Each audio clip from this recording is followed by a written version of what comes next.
Aquí estamos para invitarlos. ¿A qué? A este primer encuentro de AVI 2023, en esta ocasión vía online. Así que para todos los que están reunidos en distintos puntos del país, me contaron que están en Arica, Iquique, Serena, Concepción, Temuco, me imagino Puerto Montt, Punta Arenas, no sé, para todos ustedes un abrazo grande para todos y todas, para estar en el ambiente, ¿no? Y hay que saludar a todos y a todas. Ojalá que puedan hacer todas las preguntas en esta capacitación tributaria. Yo estoy con las orejitas bien abiertas porque vamos a escuchar a un especialista, sin duda alguna. Ustedes también. Recuerden que pueden hacer las preguntas que quieran. Le vamos a pedir dos favores. Uno, que cuando no estén hablando, estén en mute, porque si no se puede meter audio de alguna de las cosas que estén haciendo alrededor de ustedes. Y que cuando quieran preguntar, que para eso estamos hoy día, para que pregunten todo lo necesario a nuestro especialista, lo hagan fuerte y clarito. Cuando ustedes necesiten una inquietud, o cuando ustedes necesiten una respuesta, lo hacen por favor. Así es que bienvenidos de parte de AVI a esta capacitación tributaria. Y para empezar, dos cosas. La primera, saludar a nuestros auspiciadores, porque sin auspiciadores no hay nada, no existe. No lo puedo presentar ni puedo todavía decirle nada porque ya lo vamos a decir. Auspiciadores como Comil, gracias. A Copec, a Episa, a Kaufman, Scania, Vivipra, Volvo, Andes y Cupos. Todos ellos han colaborado para que esta actividad de hoy se pueda llevar a cabo. Así que reiteramos, puedan preguntar, lo pueden hacer. Esperen un poco, ya van a ver el contenido de esto. Y comencemos por el jefe. Siempre hay que invitar al jefe para que nos diga algo. El presidente del directorio de AVI es don Juan Eduardo Quirós, que está preparado para saludar a todos nuestros representantes a lo largo del país. Juan Eduardo, bienvenido. Gracias. Hola, buenas tardes. Un gran saludo a todos, de bienvenida a todos nuestros asociados de AVI en este tremendo encuentro que es el primer encuentro online que tenemos en el año 23. Así que esperamos que sea un gran aporte y que podamos pasar por los temas pasar a los temas de interés para la industria en estos tiempos donde contar con información es vital. Es vital para el desarrollo de nuestra actividad y de nuestras empresas. Así que muchas gracias. Estoy saliendo en dos pantallas, pero no importa. Así que bienvenidos a todos y que muy buena concurrencia. Así que felicitaciones además por el interés de participar. Gracias. De participar, de preguntar y de plantear inquietudes. Y aquí está a mi lado mi tocayo, don Jorge Godoy, especialista tributario, y donde evidentemente les va a ustedes explicar todo lo que tiene que ver con la industria del transporte pasajero. Hay muchas inquietudes, hay muchas dudas. La reforma tributaria que supuestamente se viene, de todo eso vamos a conversar. Jorge, muchísimas gracias por compartir a lo largo de Chile esto tan relevante, esto que es tan importante como aprender y tener información respecto de lo que acontece en este mundo tributario, del cual muchas veces se ignora y por lo tanto no se le saca partido. Bienvenido. Gracias, muy amable. Hola, buenas tardes a todos y todas. Espero ser un aporte con un granito de arena en este proceso de renta que ya se inicia pronto. El 1 de abril empezamos con las declaraciones. Y claramente es bueno tener presente algunos conceptos que nos van a ayudar, especialmente en el uso de créditos asociados a los impuestos, una rebaja que siempre es bienvenida. La carga tributaria es lo que tratamos de evitar, pero también podemos hacer uso de los beneficios que nos provee la norma, la ley. Y un poco eso es lo que vamos a tratar de recuperar o de hacer presente. Entonces, dicho eso, voy a hacer una exposición. Si tú me pones eso. Ahí está. Mira, vamos a hablar un poco de los sistemas de tributación, tanto de renta presunta como renta simplificada o la contabilidad completa, que es lo que normalmente atañen a todas las empresas. Y después vamos a abordar todos los beneficios tributarios más relevantes o que tenemos más a mano para el uso del pago de los impuestos. Otro tema relevante dentro de esta historia es cuando nosotros hablamos de los aumentados gastos rechazados. Siempre la norma habla de que hay cosas que se aceptan como gastos y otras que Se rechazan. Sí, definitivamente el socio fisco te dice, no, eso no te lo aguanto como gasto porque, no sé, pues hay lujos que uno se puede dar de repente que te dicen, sí, pero eso no es necesario para producir la renta. Y ese concepto es el gasto rechazado. Y ese gasto rechazado tiene un tratamiento distinto dependiendo del sistema de tributación en que estemos parados. Evidente, pero ese gasto rechazado es apelable. No es apelable porque está bastante bien tipificado. O sea, pongámoslo, somos socios. Vale. Ojalá, con lo que sabe, fijo que nos va a ir bien. Pero supongamos que sea socio, ¿no es cierto? Y tenemos una firma de comunicaciones. Correcto. Pero si yo voy y me hago un gasto que no tiene nada que ver con esto, y me voy, no sé, a Cancún de viaje, Y meto los pasajes, la estadía. Eso no es necesario para producir la renta, ese es el gasto rechazado. Y ese gasto rechazado, dependiendo del sistema de tributación en que estemos, el fisco te va a decir, bueno, ese gasto no te lo acepto. Pero como me benefició a mí, particularmente, el fisco me va a decir, perfecto, declárelo en su global y además le va a tener una multa del 10%, por ejemplo. Ahora, nos pusimos de acuerdo en un gasto y se nos perdió la factura. Tenemos el desembolso, pero no tenemos el comprobante. O sea, sería un gasto efectivo, por ejemplo, ahí, necesario para producir la renta, porque es del negocio, pero no tengo el comprobante. Ese otro tipo de gasto rechazado. No paga el impuesto global complementario en ese caso, pero sí tiene una multa asociada. Correcto. Bueno, un poco de eso es lo que vamos a hablar en el concepto de lo que es el gasto rechazado. Y después tendríamos un par de ejemplos que grafican un poco toda esta teoría de la cual vamos a estar conversando. ¿Sí? Entonces, lo primero que vamos a hablar entonces es del sistema de tributación. Y dentro del sistema de tributación, aquí me voy a hacer uso de una lámina que resume un poco lo que es el impuesto en general. Siempre en Chile se ha hablado, y ahora también en materia de la reforma tributaria, es que el sistema chileno es un sistema unificado. O sea, tenemos por un lado los impuestos de las empresas, que es el mundo que tengo acá, ¿no es cierto? Todo el mundo de las empresas, y después el mundo de las personas, que son los socios o las personas naturales, o los que trabajan o que tienen un sueldo, y por lo tanto son las personas naturales, que es este otro. Sin embargo, si ustedes miran la lámina con un poco más de detenimiento, van a ver unas flechas que conectan estos dos mundos. Esas flechitas hacen que el sistema sea integrado. Lo que habla la reforma es precisamente de separar estos dos mundos, desintegrarlos. Y eso tiene efectos. Porque hoy día los impuestos que pagan las empresas, dependiendo del sistema de tributación en que estemos, todo o parte de ese impuesto tú lo puedes imputar contra el impuesto personal de los dueños. ¿Bien? Antiguamente se hablaba del FUT, que estuvo de moda, ¿no es cierto? El FUT y todo lo demás. Y el FUT no era otra cosa que el Fondo de Utilidades Tributarias, pero no es que estuviera el dinero acosado en una parte, era simplemente un registro de aquellas utilidades que uno tenía como empresario en las empresas que no había repartido, o sea, que no habían pasado a este mundo. Y como no habían pasado para allá, no tributaban. ¿Sí? Ese era el FUT. Hoy día, ese mundo parecido, no igual, se habla del registro de rentas empresariales. El fondo es el mismo, le cambiamos el nombre, es decir, nos dimos una vuelta carnero, pero llegamos un poco a lo mismo. Entonces, de esto se trata y de esto es el mundo que vamos a estar hablando en los próximos minutos.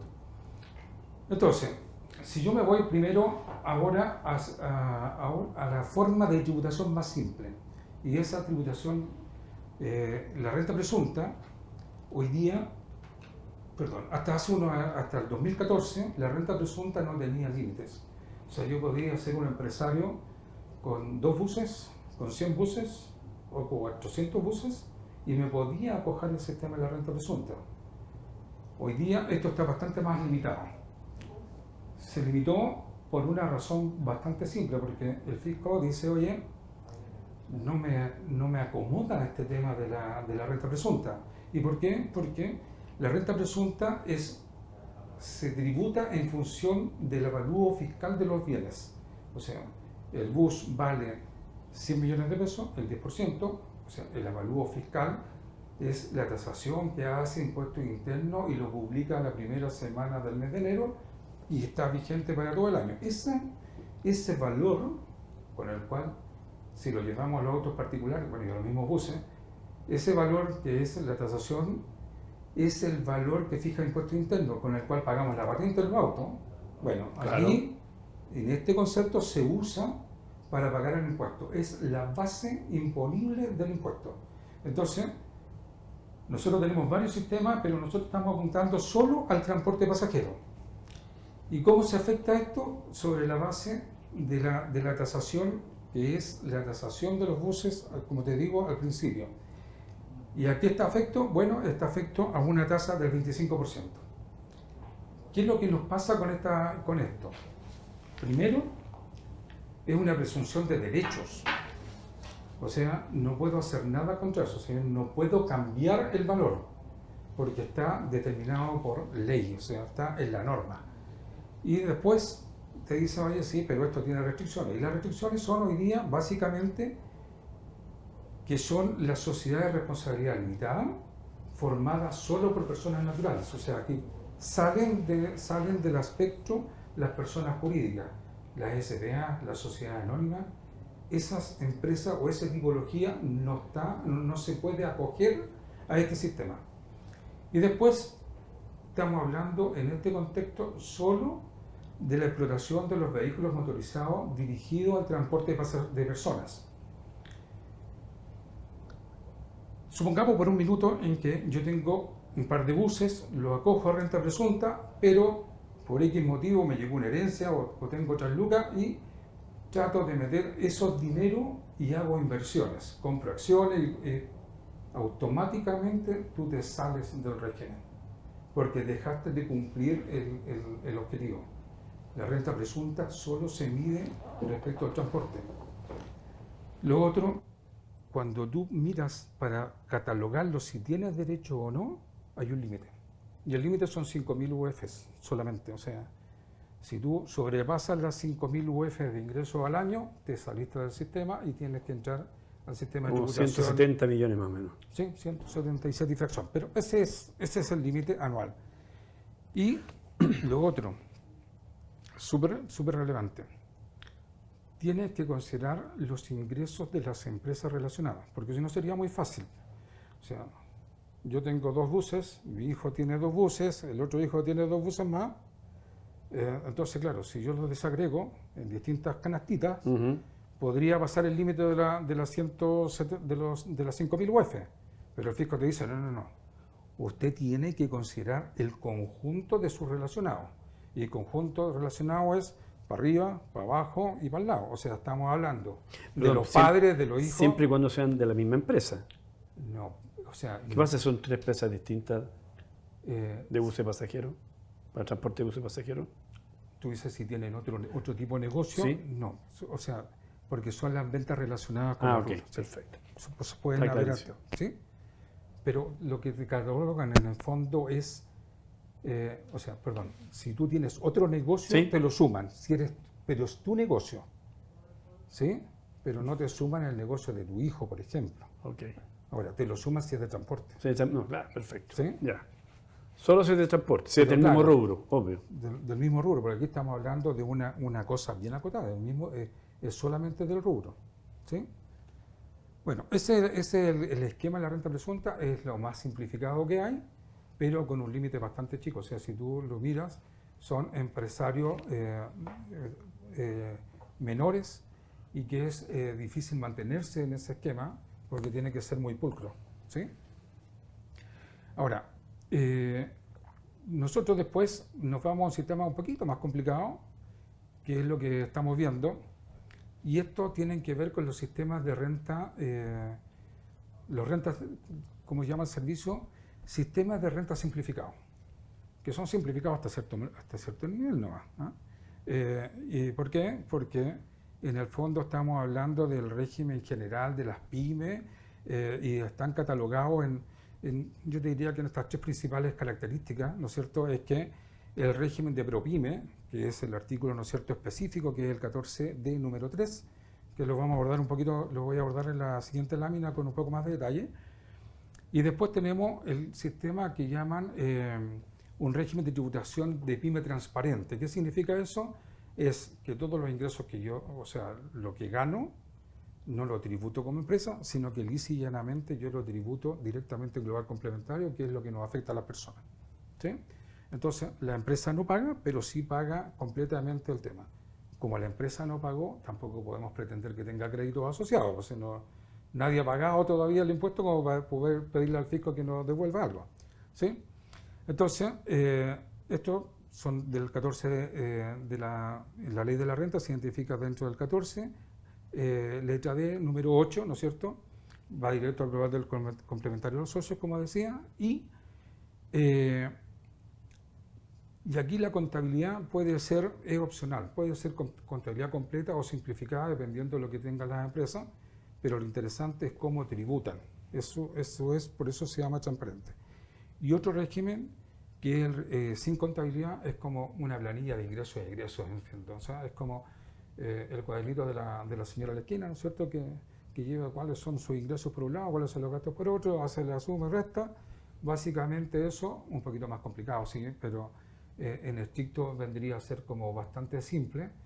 En ese contexto sí, esa masa que tú construyes, esa utilidad que tú construyes, sí que afecta al impuesto de primera categoría y después eso se traslada a los socios, pero la gracia es que todo lo que pagó la empresa sí lo puede rebajar los socios y el exceso puede pedir devolución. ¿Bien? Son los sistemas menos usados por el tamaño de las empresas, o sea, hoy día nosotros dentro del grupo de los empresarios que conforman AVI, todos sabemos cuánto cuesta un bus, o sea, tienen su costo las historias, y generan también dinero, pero cuesta mucho operarlo, o sea, es aquí después donde van a aparecer cosas como por ejemplo el pago del petróleo, sí, pero tengo algunos créditos al pago del petróleo, me aparecen los peajes, también tengo un tema de rebajas de algunos créditos que podría usar, mucha remuneración, o sea, los buses se mueven con conductores. Yo podría capacitar a los conductores, detrás de eso hay un crédito que lo vamos a hablar, ¿no es cierto? El crédito Sense.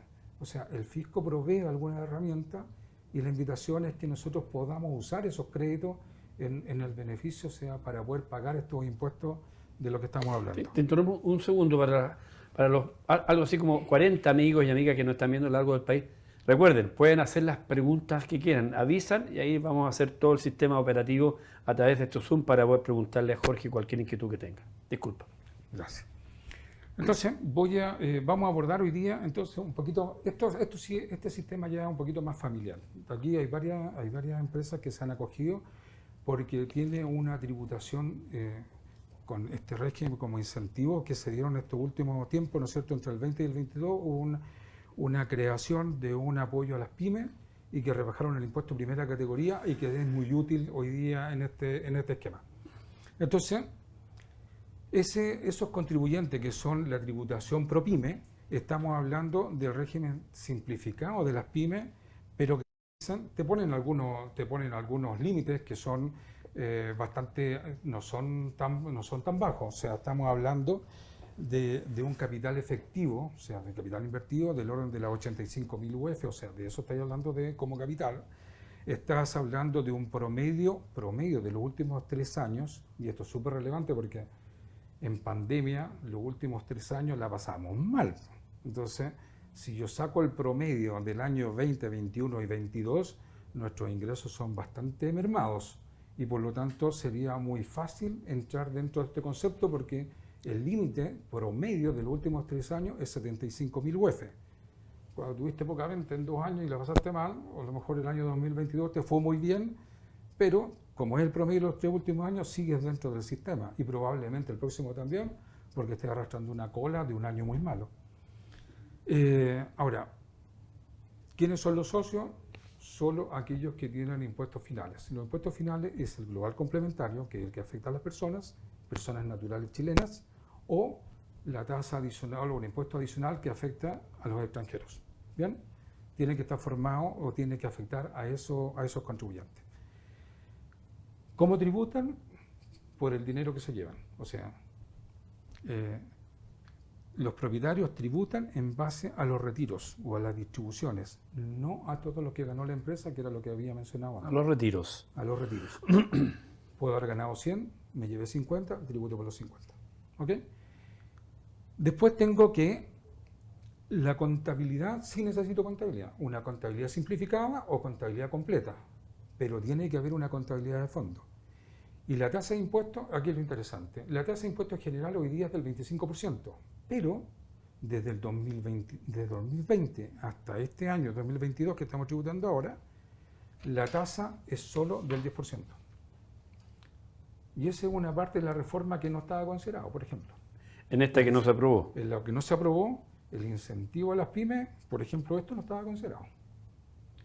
Que tú decías, oye, ¿va a seguir el incentivo a las pymes o no va a seguir el incentivo a las pymes? Era una gran incógnita, que era parte de lo que reclamaban las pymes, ¿no es cierto?, de que no estaba considerado. Bueno, este era uno de los elementos que no estaba considerado.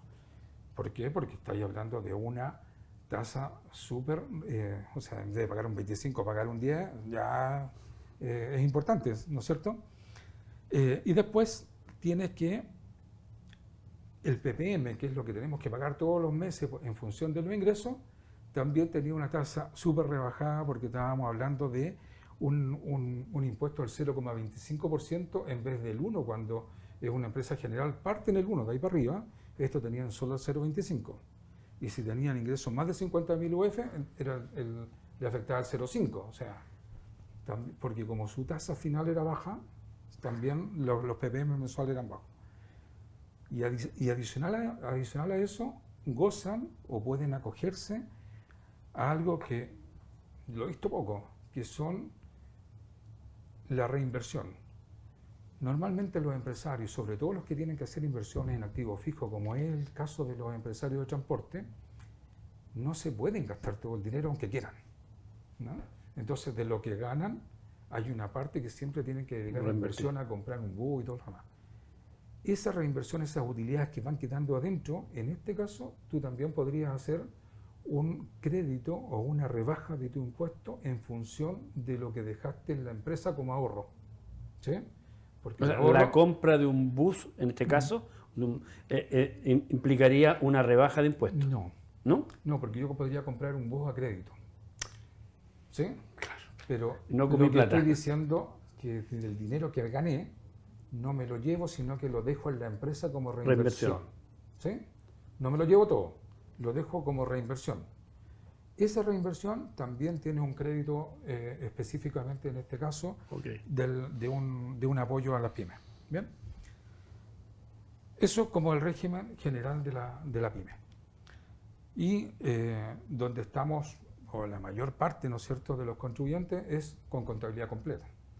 Ahora, aquí hay que hacer un alcance de la renta de contabilidad completa. La contabilidad es una. No es que yo tenga una contabilidad para pagar impuestos y una contabilidad para otra cosa. La contabilidad es una. Y hoy día la norma contable que afecta a las empresas en Chile es el sistema IFRS. Nosotros nos acogimos como país, ya hace muchos años, a la contabilidad por IFRS. Y todavía hay colegas que siguen llevando la contabilidad con un criterio tributario, que no les sirve para tomar decisiones, o con un sistema de contabilidad que era el antiguo, ¿no es cierto?, que eran los principios generalmente aceptados de contables, que estuvieron vigentes por ahí hasta el año 2009, o por ahí, 2012 algunos. Entonces, tú estás hablando de que la contabilidad es una, y lo único que nosotros hacemos para tributar es que a raíz de los resultados de la contabilidad, lo que yo hago es hacer unas sumas o restas para llegar al efecto tributario, y eso es lo que denominamos agregados de deducciones de la renta líquida disponible. Lo vamos a ver un ratito más en el tema de en un ejercicio. Bien. ¿Cuáles son las características generales de la contabilidad completa? Bueno, tengo que llevar la contabilidad, el libro diario, el balance, me obligan a llevar algunos auxiliares como el de remuneraciones, impuestos retenidos y todo lo demás, pero además hay unos registros especiales que nos dieron, yo les mencioné hace un rato atrás, le hablaba del FUT, ¿cierto? Hoy día, en vez de FUT, tenemos uno que se llama, reemplazado en el FUT, por algo que se llama registro de rentas empresariales. Pero en el fondo viene a ser la misma cuestión con otra figura. Pero ese registro, que son las utilidades que yo tengo acumuladas, tengo que tener un registro especial para controlarlo. ¿Bien?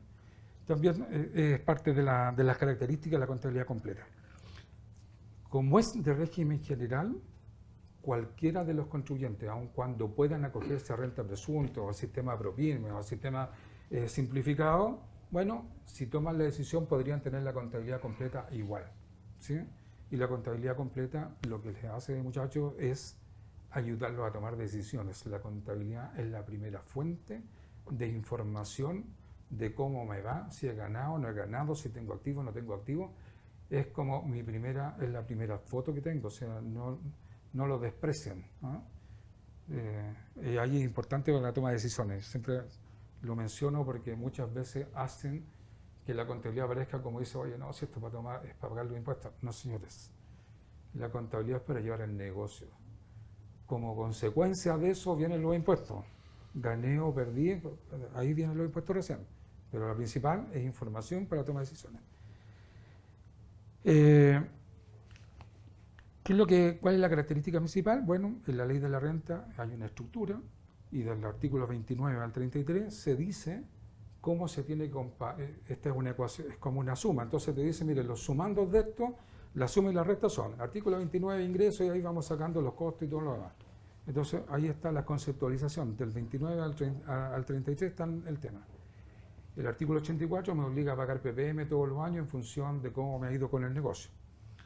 Determino el capital propio, después en el artículo 41, que también es bastante conocido. La diferencia ahora es que el impuesto es del 27%. Ya no es del 25%, ni tampoco tengo una rebaja para el 10%. Ahí es donde empiezan a cobrar importancia dónde me ubico.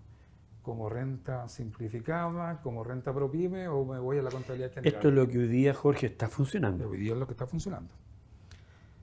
Después, los gastos rechazados que hablábamos, cuando te fuiste a Cancún y todo lo demás, gastos rechazados, señor, si usted fue el beneficiado, va a su global complementario. Pero si es el gasto que perdimos en la factura, te dice el fisco, sí, pero ¿cómo sé que eso es verdad? Es un gasto efectivo, sí, perfecto. Para la empresa, 40%. ¿Sí? Entonces hay un impuesto multa ahí, ¿no es cierto?, del 40%. Y después tengo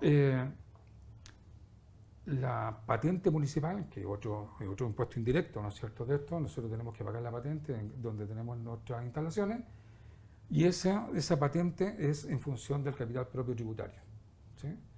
Capital propio tributario es todos los activos menos los pasivos que tiene la empresa, que es reconocido como tales, y por lo tanto pago, la patente es allí el 5 por 1000 que se distribuye en la municipalidad dependiendo la cantidad de patentes que tenga.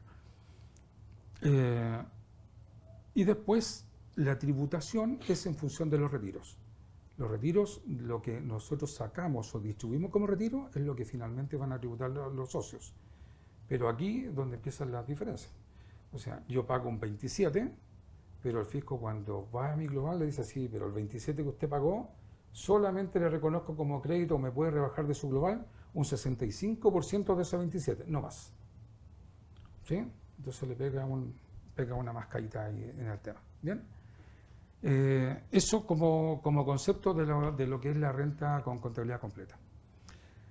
Y después me voy a los beneficios. Yo les hablaba recién de los créditos. El crédito Sense es el crédito que te granjea la franquicia Sense, que es el tope es el 1% de las remuneraciones pagadas.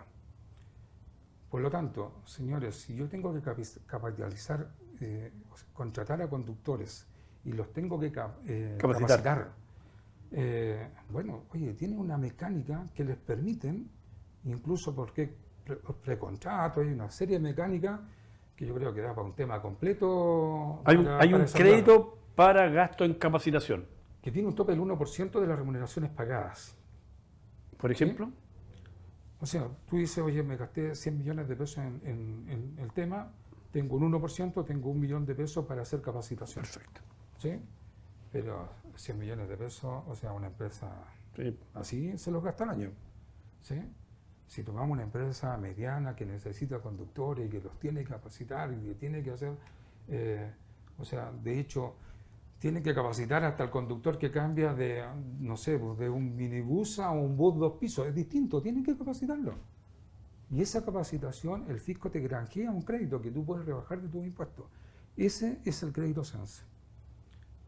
Y hoy día el fisco tiene, a través del Sense, varios mecanismos.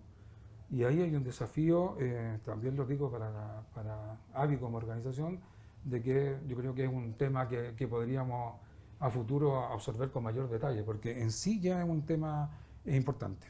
¿Bien? Ahora, ¿quiénes pueden optar? Todos los que paguen impuestos de primera categoría. O sea, todos los que tienen que pagar el impuesto pueden rebajar de la base eso. Y supongamos por un minuto que no te fue tan bien y que el impuesto que tenías que pagar lo pagaste con el crédito Sense, el exceso te lo devuelven. O sea, opera como un PPM, entonces no lo despreciemos, es un tema relevante. ¿Ven? Después, nosotros siempre tenemos a alguien que dar una donación, que a una escuela, que al cuerpo bombero, que a los institutos profesionales, que eventualmente... ¿sí? Entonces, hay algunas con fines culturales, ¿no es cierto?, donde estamos insertos nosotros como empresa, siempre vamos a requerir, o la comunidad nos pide que de alguna manera retribuyamos el daño o la bulla que hacemos. ¿Y cómo lo hacemos? Con aporte a la sociedad. Pues bueno, hay algunas donaciones, como las que están ahí viendo ustedes en pantalla, que son donaciones que tienen créditos tributarios. O sea, estáis hablando, por ejemplo, una donación cultural o una con fines sociales. Dono 100 y el fisco me reconoce como PPM el 50%, o sea, como costo me queda solo el 50%. Pero ese, que es gasto para mí, más encima después tengo que lo rebajo de mis impuestos. Entonces el costo para mí no es ni siquiera el 50%, es 50 menos el 27%. Eso es lo que de verdad me viene a costar. Entonces, y eso es para que, no te estoy diciendo de que estamos hablando para limpiar la imagen, es porque nosotros hoy día, la sociedad en general, te exige que seas consecuente y estamos hablando de los impuestos verdes, ¿no es cierto?, y de toda esta historia, y estamos insertos en la comunidad y tenemos que devolver de alguna manera el tema. Entonces, hay algunos mecanismos como estos, que son las donaciones que te permitirían hacer ese tipo de cosas. Después tenemos el crédito por inversión en el activo fijo. Estas empresas invierten permanentemente en activos fijos, pero no solamente en los buses, sino, oye, el computador, el escritorio, la oficina, todo eso son bienes del activo fijo. Y también tenemos un crédito del activo fijo y que tú dices, oye, pero ¿cuánto es? Bueno, dependiendo de este parado, pues, puede ser un 6% o un 4%. Un 6% cae en un montón de empresas y las grandotas ya tienen solo un 4%. Pero igual lo que invierto en activo fijo puedo rebajarlo después de mis impuestos. O sea, también eso va. Ahora, hay algunas cosas que no tienen derecho a crédito. Los bienes usados no, porque estamos hablando de bienes nuevos. ¿Bien?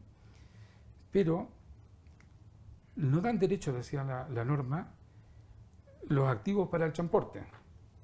Porque lo que están tratando de dejar es que la camioneta doble cabina, que lo usamos en forma personal, de que el furgón escolar y cosas por el estilo no tengan acceso a eso. Pero los buses interurbanos sí tienen el derecho, ¿no? Y no sé si todos los colegas tienen presente de que en el rubro, las inversiones que hacemos en activo fijo, en los buses rurales e interurbanos, sí tenemos derecho a hacer uso de ese crédito.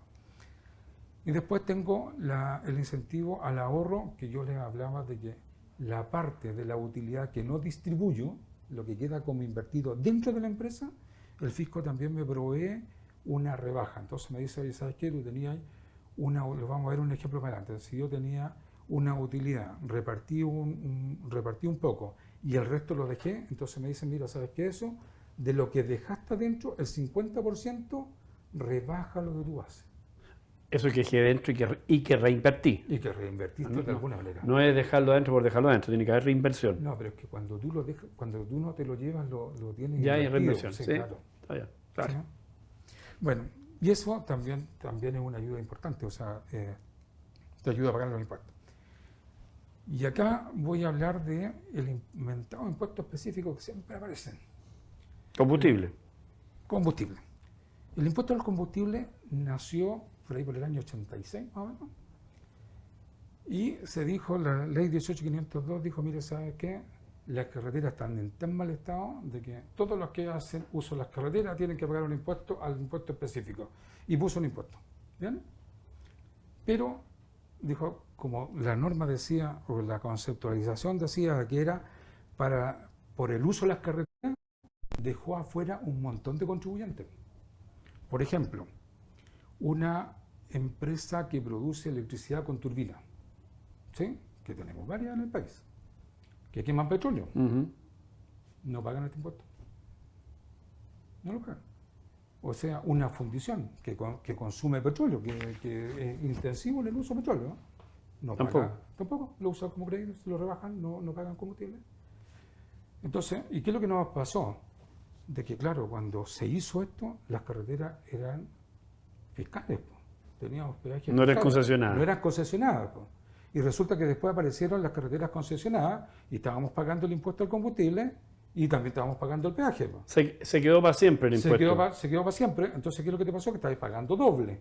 Entonces aquí hubo un paro, me acuerdo, un paro de camioneros, atravesaron los buses ahí, ¿no es cierto, señor Quiroga? Ahí en la Alameda, junto con un antiguo amigo que tenía el señor Quiroga, ahí atravesado en la Alameda, haciendo un paro nacional y todo lo demás, y los camioneros se fueron por el lado y ellos lograron tener un impuesto específico de rebaja inmediata, el directo del impuesto mensualmente. Pero resulta que los buses no pagamos IVA, entonces no teníamos cómo resarcirnos de lo que ya los camioneros le habían dado. Y por lo tanto se logró que a los buses interurbanos, que estábamos pagando y haciendo esto, lo que nosotros hicimos, conseguir que nos dieran un crédito sobre los peajes. Hoy día ese crédito es del 35% del impuesto. Bueno, aquí, respecto de eso, puede haber más de alguien que no está viendo y debe preguntarse, no lo he utilizado, ese crédito de peaje. ¿Lo puedo utilizar y de qué manera? ¿Cómo? A ver, el impuesto al peaje te dice, por cada boletito, sí. Y les voy a poner una imagen para ponernos más en contacto. Cada vez que yo pago por una carretera que no tiene el telepeaje, no te entregan una factura, te entregan un boletito. Un voucher. Bueno, esos vouchers es como un cheque. Porque el 35% de ese voucher es el que tú podrías rebajar de tu impuesto en forma mensual. Te serviría para pagar retenciones, impuesto único, cualquier cosa. Te sirve primero para pagar esos impuestos y si te sobra, a final de año, lo tienes como para pagar el impuesto primera categoría que hemos estado hablando. O sea, no lo voten. No, pues, estoy diciendo que es equivalente a un cheque. O sea, por eso a eso se refiere. Un cheque que vale el 35% del valor del boletito. Pero hay muchas autopistas que están concesionadas que te entregan una factura. Y tal como lo muestro en la imagen, lo que hacen, ¿no es cierto? Ahí, y aquí me voy a acercar un poquito a explicarle un poquito más.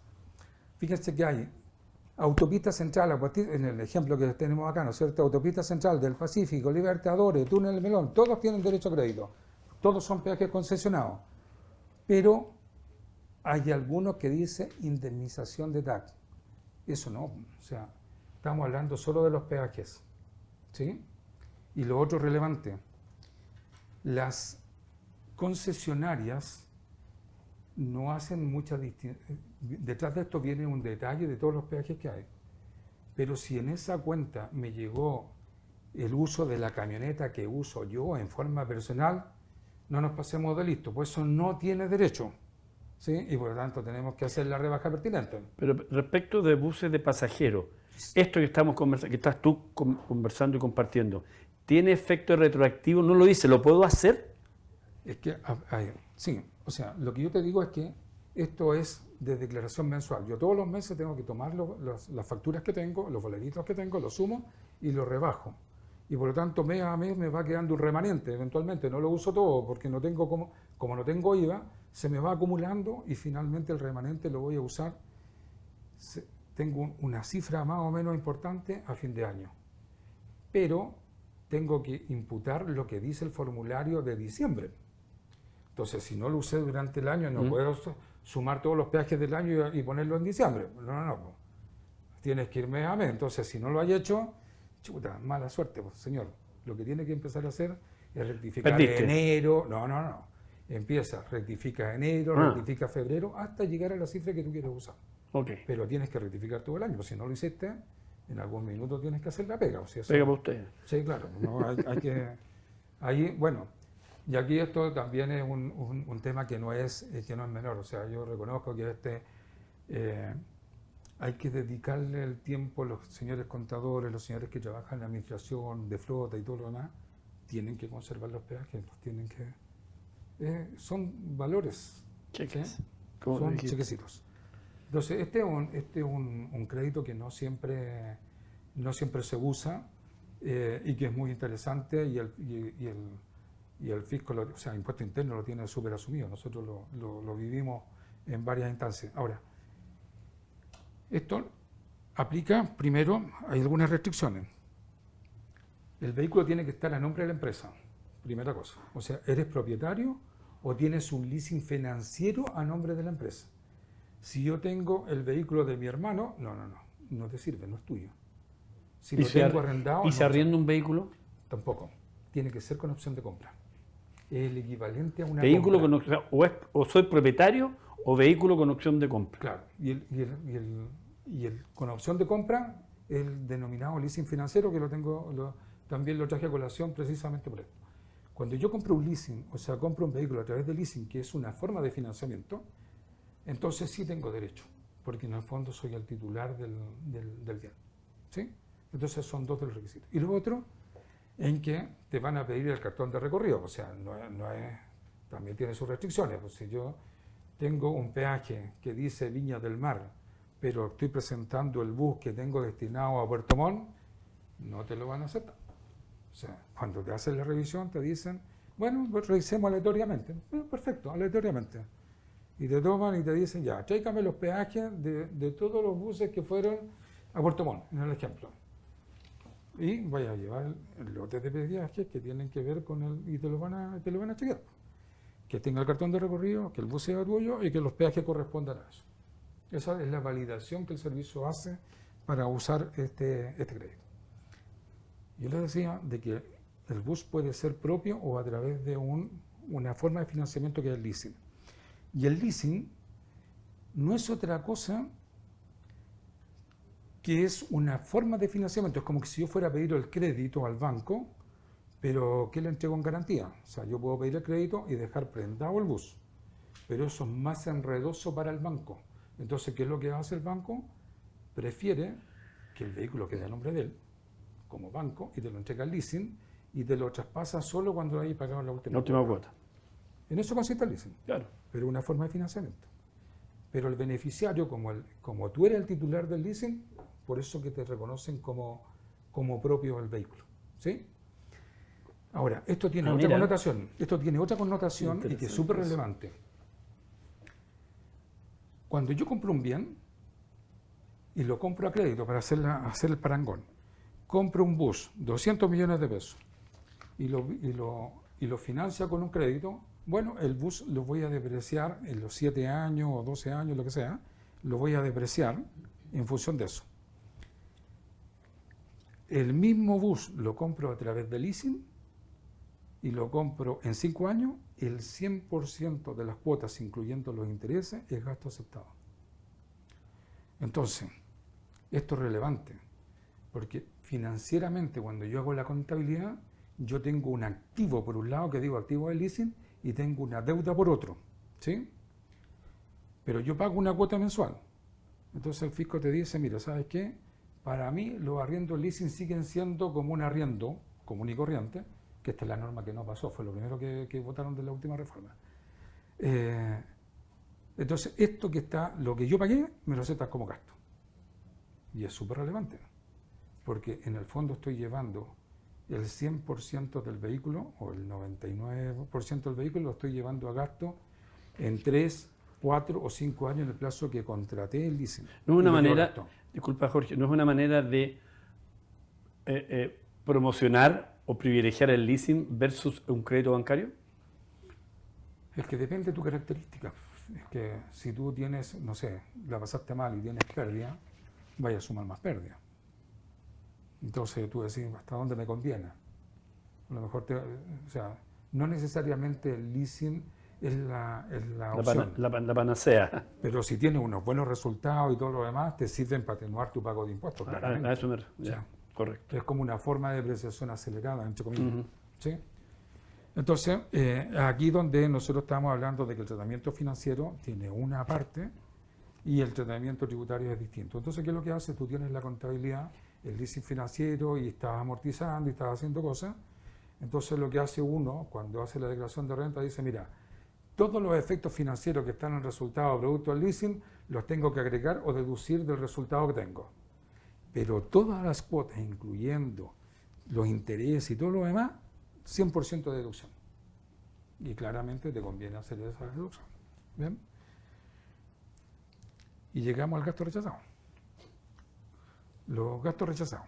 Gastos rechazados son de 3 tipos. Entonces, esta figura que tengo acá en pantalla les va a ayudar un poquito a entender el concepto. Lo primero que yo te hablaba en el ejemplo, oye, te fuiste a Cancún, fuiste tú el tema, ¿te benefició en forma directa? Sí. Entonces, señor, lo siento mucho, va a su global complementario con un recargo del 10%. O sea, pagaste tu impuesto. Salió caro el viaje a Cancún. Te pagaste, ¿no es cierto? Te tocó un 30, un 40, dependiendo de dónde estés, la tasa de impuesto, y el fisco te dice, bueno, le gustó hacer esto, yo soy su socio, pero no me gusta su participación, así que un recargo adicional del impuesto del 10%. Pero, sin embargo, no nos beneficia directa o indirectamente a los propietarios. Si es no, perdí la factura, ¿no es cierto? Puedo acreditar la naturaleza y efectividad del desembolso, no lo puedo acreditar, oye, lo siento mucho, me tienes que pagar un 40%. ¿Sí? Pero si puedo acreditarlo, a pesar de que no sea un gasto estrictamente necesario para producir la renta, pero sí puedo acreditar el gasto y todo lo demás, y tengo la boleta y todo lo demás, entonces simplemente lo agrego en la renta líquida, pero no tengo que pagar el impuesto multa. ¿Sí? Pero por otro lado, si yo tengo un gasto que beneficia a los socios directa o indirectamente, don Jorge le digo que no, es que, ¿sabes qué? Es interesante que nosotros estemos inscritos en el club de golf, Los Leones, y la cuota mensual la pagamos. ¿Te beneficia a ti en forma directa? No, es a la empresa, ¿sí? Pero ese gasto no es aceptado, ¿sí? Estamos en esta situación. ¿Beneficia directa o indirectamente a los socios? Sí, porque hay una concesión de Sí, lo claro. que vamos a hacer esto. Correcto. No te beneficia en forma directa, pero sí al grupo. Y por lo tanto también va al gasto rechazado y con el impuesto multa del 40%. Ese es el concepto de lo que tenemos como gasto. ¿Bien? Bueno, todo esto que hemos hablado finalmente se traduce en números, ¿cierto? No en el aire. Esto no es aire, ¿ah? Esto finalmente uno tiene que circunscribirlo y llevarlo a números.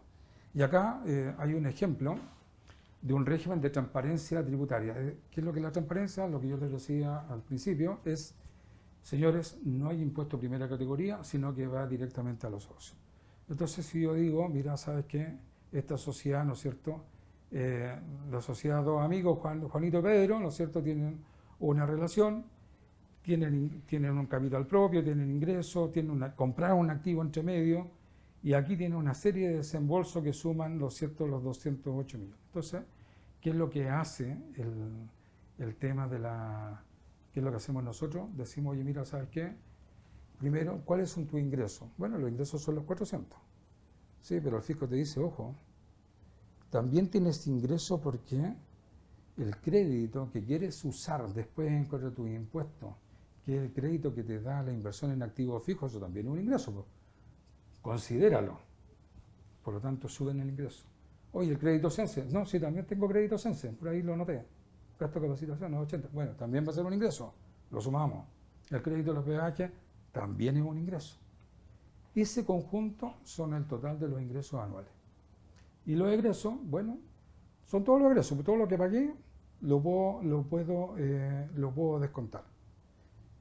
Y descuento todo, los gastos, descuento todo, hasta la compra del activo fijo. Si compro el activo fijo también lo descuento. Y el neto de eso es lo que yo finalmente, sobre lo cual voy a tributar. ¿Bien? Entonces, acá hago un resumen, ¿no es cierto? Como uno tiene el 70 y el otro tiene 30, asigno en ese porcentaje la renta de los socios. El gasto atribuido, hay un socio que tenía un gasto personal, se lo agrego a él, y después distribuyo los créditos en función de los porcentajes que tiene. Y resulta, para la declaración de los socios, que es el único impuesto que se va a pagar, porque parece que ya la empresa no pagó impuesto entre medio, entonces tenemos un gasto para el que recibió 103 millones, tiene un gasto determinado de 20, el de Pedro, que es menor, de 44, tiene 2 millones 7, pero vamos imputando todos los créditos y, bueno, don Juan tiene 15 millones que tiene que pagar sin ninguna otra rebaja, pero mientras tanto Pedro tiene que pagar solo 333.000 pesos. Básicamente lo que estoy diciendo es, señores, volviendo un poco a la lámina anterior, todos los ingresos y todo lo que tengo, no hay renta de la empresa, sino que directamente global complementario de los socios. Ese es el régimen de transparencia. Pero si yo me voy ahora al 14D, que es el sistema simplificado que desde mi punto de vista el que más se usa, porque tiene un límite más alto, ¿no es cierto?, y tiene contabilidad. Nosotros hablamos ahora de que el capital que tienen los socios mantenemos, ahora tenemos un capital declarado, tenemos los mismos ingresos percibidos, la misma compra de activos fijos del ejercicio anterior, pero ya empiezo a identificar las remuneraciones, ¿no es cierto? De las remuneraciones, tengo un crédito asociado, ya puedo pensar en eso. Tengo un gasto de capacitación, entonces tengo que comparar con el 1% de lo de arriba. Tengo peajes, oye, los peajes que pagué, ¿cuánto me quedó al final de año? Si yo me devuelvo un poquito a lo que teníamos, en el IVA de diciembre, el remanente peaje en el ejemplo tengo 4.200.000, pero tenía que pagar 2 millones en impuestos de PPM y tenía retenciones de los honorarios que pagué de 375. Fíjate que en vez de pagar estos los 2.375.000, solo pagué 1.900.000 porque tenía remanente de peajes. Pero no solo eso, sino que me quedó una colita. Y esa colita es la que yo voy a imputar a futuro, ¿no es cierto?, como rebaja de peaje eventualmente más adelante. ¿Bien? Entonces, lo que estoy diciendo es la sociedad de los amigos, ¿no es cierto?, que tiene los ingresos que hablamos, la compra del activo fijo y todo lo demás. Yo ahora sí hago un desarrollo y digo, mira, ¿sabes qué? Esos son mis ingresos, tengo el conjunto de los egresos, llego a una base imponible, ¿no es cierto?, de ahí de los propietarios, de 148, estamos hablando de la parte verde primero, por favor, después vamos a explicar el otro. Tengo ahí el tema del D3, ¿no es cierto? ¿Y cómo se comporta esto? Bueno, se me pasó una lámina, a ver, déjame ver.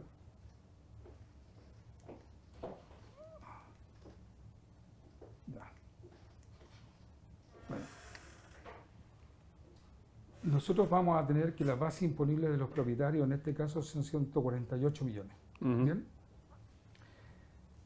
Tengo los gastos que benefician al socio, a uno de los socios, que es el socio Juan, que en los dos casos van a ser lo mismo. Ustedes se fijan que yo tengo una diferencia entre un método y otro.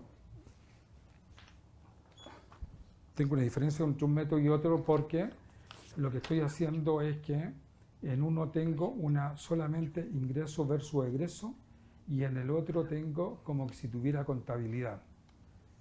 Porque cuando tengo contabilidad, los gastos de capacitación son un activo, los PPM son un activo, no son desembolso, y por lo tanto de ahí va apareciendo unas cosas.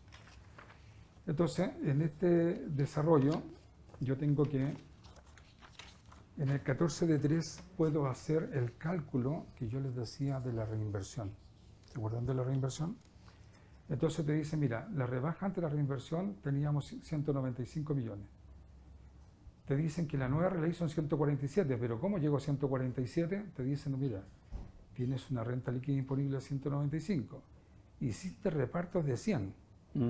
Por lo tanto, te quedó el neto de eso serían 95. Esto es lo que quedó como inversión dentro de la empresa. El 50% de eso yo me lo puedo rebajar de esa base. ¿Sí? Entonces, aquí cuando lo determino, te digo, la renta nominal eran 195, pero tengo un 50% de rebaja de la reinversión, por lo tanto voy a tributar solo por 147. Y por lo tanto mi impuesto, que en este caso es el 10%, acuérdense que por estos años teníamos una rebaja particular, estaríamos llegando a un impuesto de esa naturaleza. Y si esto yo lo llevo ahora al global complementario de los socios, yo digo, bueno, los socios retiraron, dijimos que eran 100 millones. Si los distribuyen los socios en función de sus porcentajes, uno tiene 70, el otro 30, incremento el impuesto que después me voy a dar de baja, pero fíjense cómo yo, de alguna manera, el impuesto primera categoría que pagó la empresa, me lo rebajo acá, y por lo tanto mis pagos de impuestos son bastante menores en comparación con el ejercicio anterior, porque hay una parte que absorbió y pagó la empresa. Ese es el régimen, el régimen simplificado de alguna manera. ¿Bien? Y el régimen general, que es donde nosotros estamos hablando, donde ya nos vamos al régimen general de todo, ¿no es cierto? ¿Te parece que antes de ir a ese régimen general, usted ha enviado preguntas y algunas de ellas se las voy a plantear? Son ustedes los que preguntaron. A Jorge dice, ¿las sociedades por acciones pueden acogerse al régimen de renta presunta? ¿Las sociedades, perdón? Las sociedades por acciones. No. Dijimos que solamente las que se pueden acoger son las que están formadas por personas naturales. Y estas son las responsabilidades limitadas o las asociaciones de entre personas. O sea, una persona natural, un empresario individual o una que son las IRL o una sociedad de responsabilidad limitada donde dos personas como tú y yo seríamos socios. Perfecto. Otra de las preguntas. Los que son efectivamente renta presunta, ¿tienen derecho a beneficio CENSE si no pagan impuesto de renta? El beneficio CENSE es un beneficio que es independiente, o sea, es una forma de PPM. Por lo tanto, cuando yo determino una renta y en la renta presunta, es difícil que una renta presunta no que afecte impuestos, porque acuérdate que hay, independiente del resultado que tenga la empresa, hay una presunción de que tú ganaste el 10% de la valor de tus bienes. Entonces, como principio siempre va a haber renta. ¿Sí? Determino mi impuesto y pago el impuesto. Una de las formas de pagar ese impuesto es el crédito CENSE. Perfecto. Esta es una pregunta muy práctica y real del que está ahí permanentemente moviéndose por las carreteras. Si no con respecto a los peajes, si no se pide factura, los boletos igual sirven de gasto como respaldo, y agrega, ahora los boletos de peaje vienen con una tinta que con el tiempo se borran. Dos temas. Uno, en que tienes que ser ordenado para empezar. O sea, los peajes se tienen que guardar, ¿sí? Entonces, esta tinta que tú dices que se va por la luz. Entonces, para empezar, hay que guardarlo en las bolsitas, y dentro de las bolsitas guarden un sector donde no haya luz o esté un poco expuesto a la luz. Si no lo pueden hacer, bueno, hoy día hay que digitalizar o hay que fotocopiar o de alguna manera hacerse, porque recuerden que nosotros desde el punto de vista tributario tenemos obligación de guardar la obligación a lo menos 3 años. El sí, claro. nos tiene abierta la posibilidad de revisarnos durante 3 años. Así es. Eso sigue igual, ¿eh? No sí, cambió. Claro. Y si no encuentra una yayita en esos 3 años, puede ampliarlo a 6. ¿Sí? Entonces, eso no lo para empezar a conversar, los peajes tienen que estar guardados 6 años. ¿Sí? Y si tuvieron pérdida tributaria y les devolvieron el dinero, ¿sí? El periodo se amplía tantos años como tengan la pérdida. ¿Sí? Entonces, el archivo, la guardada de papelito, no es que se acabó el año y para la basura, no, hay que guardarlo, son valores y hay que tratarlos como Antecedente importante. Otra pregunta, Jorge. Si el vehículo, a propósito de los vehículos vía leasing o vía crédito bancario, si el vehículo tiene un uso de comodato, ahí se supone que sí podría utilizar ese gasto. No. El gasto sí, no el crédito. ¿Sí? O sea, me entregaste un vehículo en comodato, pero el fisco te dice que para hacer uso del crédito que te da el peaje, te exige dos cosas, o que seas dueño o que tengas un vehículo con opción de compra. Y eso es norma. ¿Qué pasa si, perdón, se me había pasado esto, ¿qué pasa si no ejerzo la opción de compra? No, porque no pasa nada, porque en el fondo cuando el contrato que te dio vida, que te dio Sí. derecho, era un contrato que tenía opción de compra. Ya. ¿Si no la Independiente- ejerzo? No la ejerciste nomás, Ya. no pasa nada. Ok. Pero sí, lo interesante es que en el periodo que tú hiciste uso del vehículo, tuvieras la condición de usuario, pero en ese contexto. Perfecto. ¿Sí? Bueno, tú estabas hablando de eso cuando las preguntas, si quieren pueden seguir preguntas, por favor. Bueno, régimen general. Entonces, yo tengo aquí, déjame acordarme de lo que me quedaba anterior, porque nosotros hablábamos del régimen de Rubiner, después nos fuimos al régimen en general, ¿cierto? Nosotros aquí lo que estoy haciendo es que, de los antecedentes, ¿no es cierto? Tengo a Juan y a Pedro, y fíjense algo que tengo acá.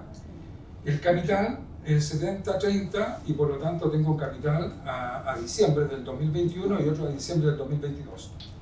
Pero los retiros de los socios, fíjense en algo. Juan, que es el que tiene más porcentaje, retiró menos que el que tiene que el socio minoritario. ¿Y eso se puede? Claro que se puede. Pero tengo que justificarlo.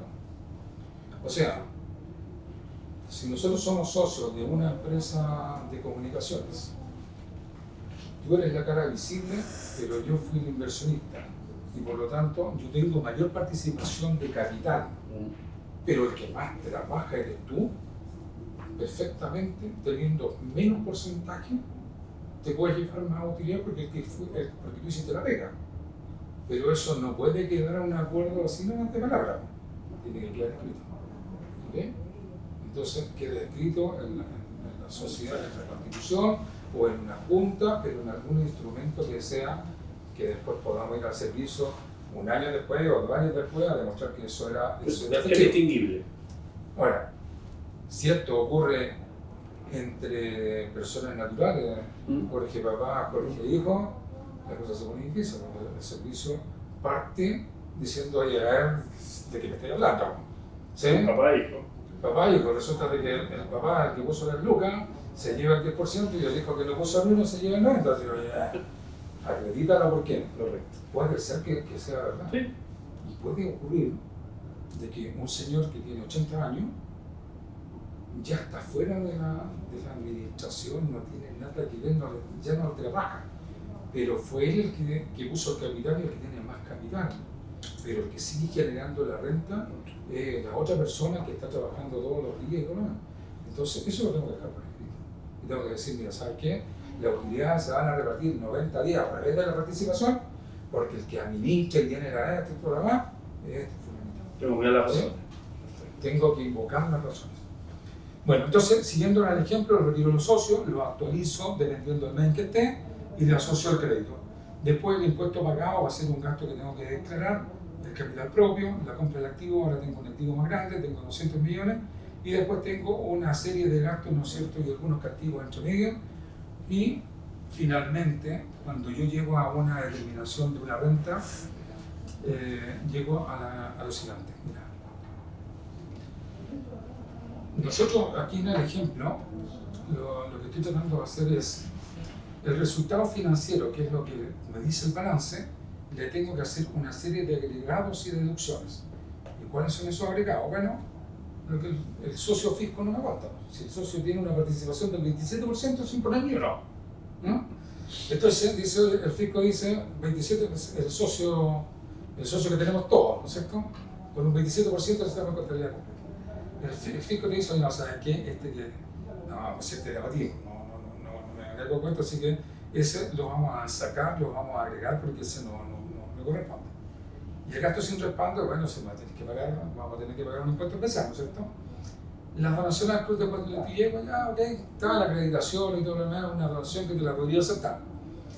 Y después tengo la disminución del capital, porque como hay dividendo, en el fondo disminuye el capital que tenía la empresa, y por lo tanto la corrección monetaria que está asociado a eso, un agregado, la provisión del impuesto a la renta, que también va dentro de eso, y después llego a las deducciones. La corrección monetaria del capital propio, ¿no es cierto? Tengo un capital de 183, el IBC que fue altísimo este año, te da una rebaja de 24.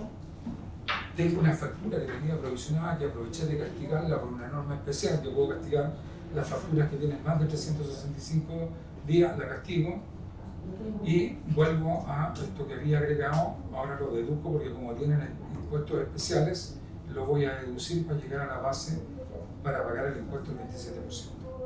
¿Bien? Determinado este impuesto, me voy al lado, ¿no es cierto? Tengo la base, tengo el impuesto, y ahora, ¿cómo lo pago? Bueno, tengo un crédito del activo fijo, que es el 6% de lo que hablábamos acá, de los activos. Hay CENSE, tengo el crédito de peaje, lo que no lograba imputar. Tengo PPM pagado durante el año. Por lo tanto, tengo 36 millones para rebajar de los 62 y el chequecito que tendría que hacer por la diferencia por 26 millones. Esa sería una tributación normal. ¿Qué es lo que puedo hacer? ¿Se acuerdan de que yo les dije que se podía hacer un cálculo de la a ver si lo tengo aquí. No lo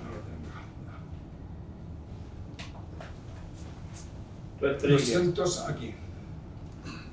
Nosotros, cuando queremos determinar el ahorro, nosotros podríamos eventualmente determinar el ahorro. Entonces tengo el resultado de los 232, que fue la renta imponible que determiné con todas estas deducciones, retiré los retiros que dijimos, los retiros que les mencioné, si los reajusto desde la fecha que se pagaron hasta ahora, hasta diciembre serían 34 millones, las donaciones al Club de Pelotillero, que ya no están en la empresa, salieron, el impuesto pagado en abril, que eran de las utilidades del año anterior, las pagué en abril, las reajusto en diciembre, y me queda que de todo lo que gané el año, estoy reinvirtiendo solo 84 millones. El 50% lo puedo rebajar. Entonces, vuelvo de nuevo. Los 282 es lo que había determinado. Los 44 es lo que acabo de señalar, que es el incentivo al ahorro, que es el 50% de lo reinvertido.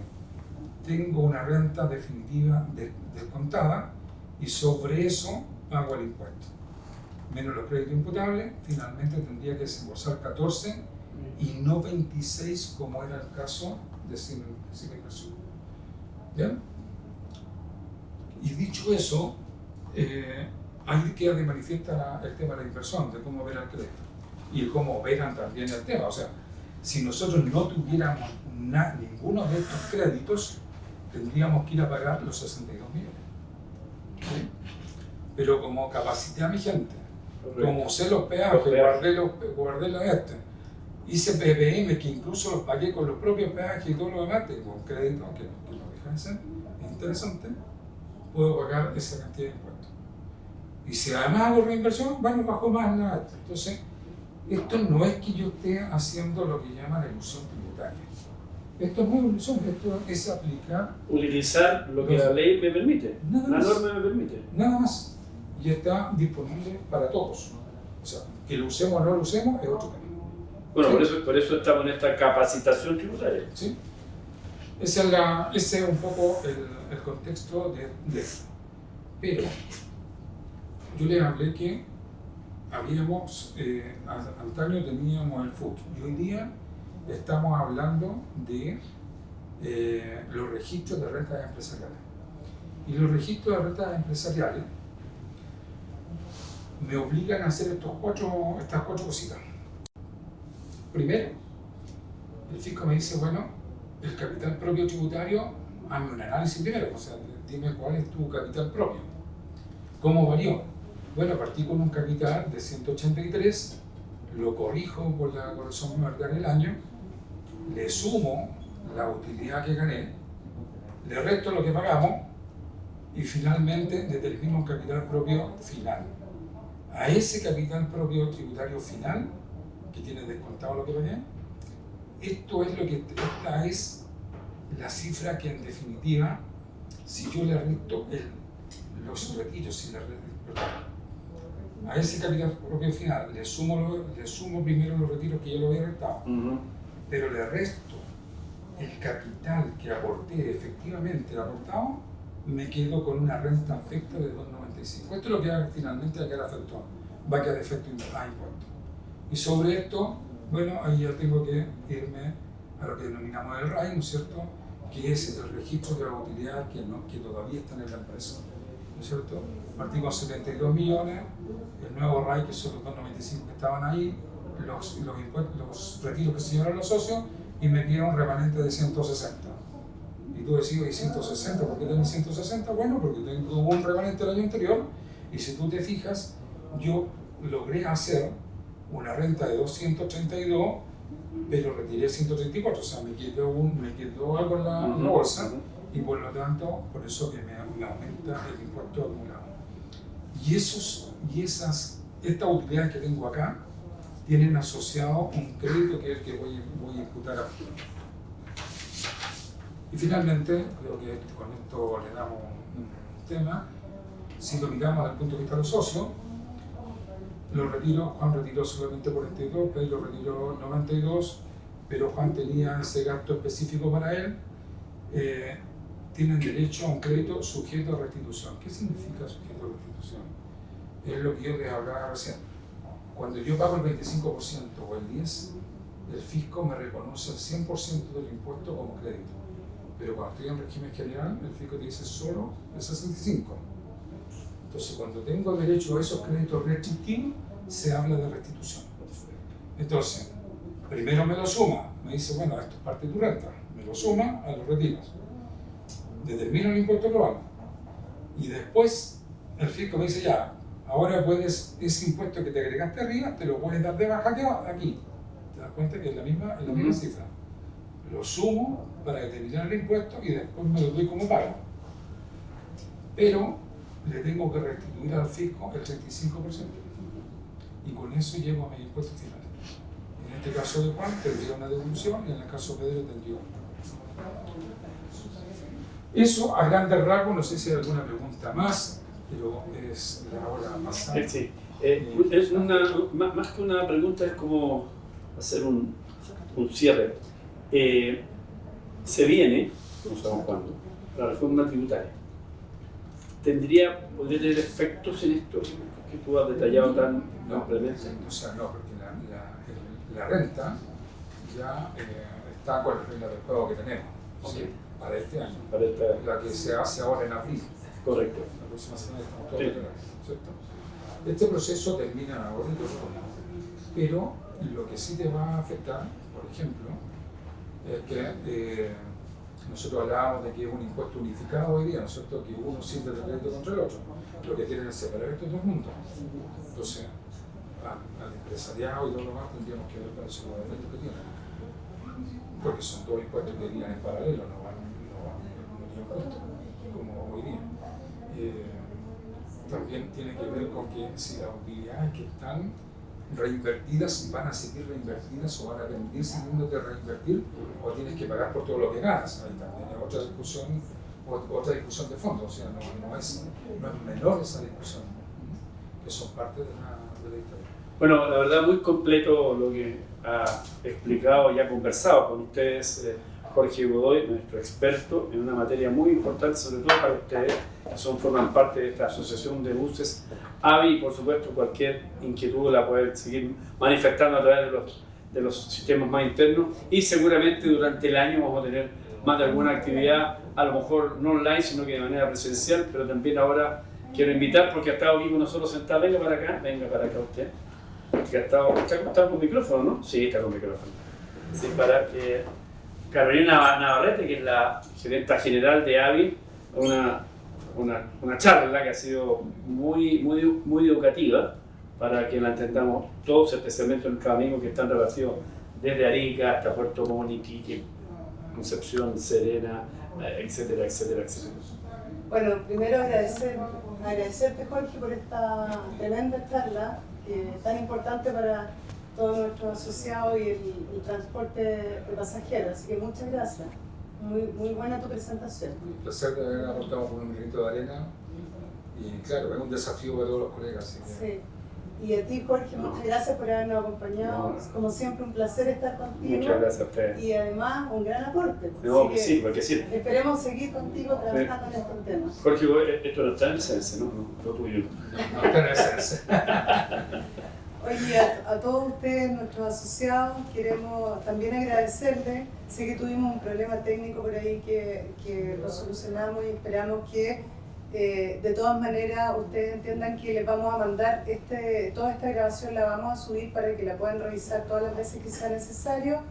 También las preguntas que se quedaron en el tintero, que no tuvimos el tiempo para responderlas, háganlas llegar a nuestro mail de avi@avi-medioag.cl, y Jorge con gran placer nos ayudará a responderles esas preguntas.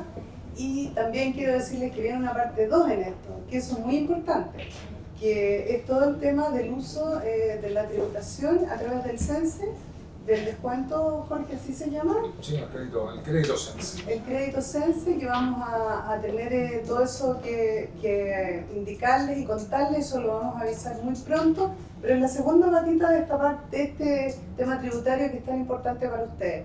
La segunda parte también va a ser muy importante.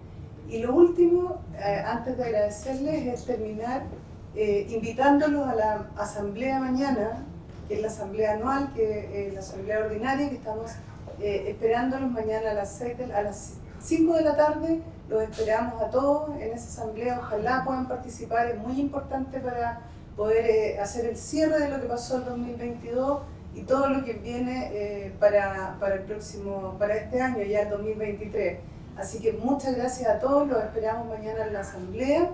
Les vamos a mandar el link durante la mañana para que se puedan incorporar. Y además está decir que siempre es un placer poderles informar como gremio, ese es nuestro rol, en eso estamos, y partimos hoy día con todos los encuentros a nivel nacional, que serán más de 6 en esta oportunidad. Muchas gracias, hasta luego.